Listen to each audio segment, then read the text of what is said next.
The banded Pallof press. This is a great anti-rotational movement for our core. To set this up, set your band up so that it is roughly around the height of your chest. From there, take a small step away so that your feet are directly hip width apart. We want to be directly in line with our band so that we are at our shortest point when it is closest to our chest.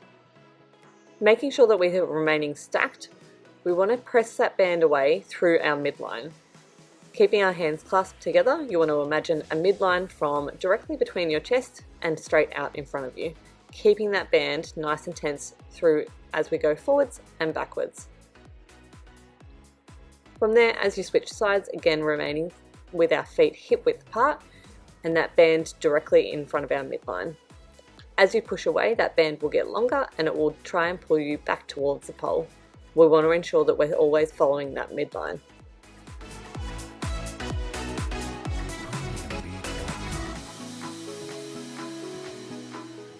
Some common mistakes that we see, number one is pressing too high. When we're pressing, we want to press directly out in front of our chest, keeping it at the height of our chest. It shouldn't go any higher or lower. Number two is pressing too low. As mentioned before, that band should go directly out in front, remaining at the height of our chest and not creeping up towards our neck or down towards our belly button.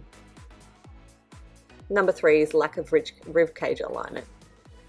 In this variation, we want to ensure that we stay stacked so that we can get correct breathing and bracing throughout our core, as it's an anti-rotational movement. And lastly, a lack of tension through the band. You can see here that as Tor presses away and comes back towards her chest, that the band is staying relatively lax, meaning that she's not getting any tension as she presses away, and therefore not putting any strain through her core to keep herself directed facing forward.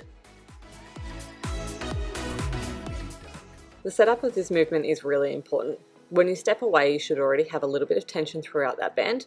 Feet should be hip width apart and we should be stacked throughout our core. From there, we imagine pressing through that midline and following a direct straightforward route, forwards and back.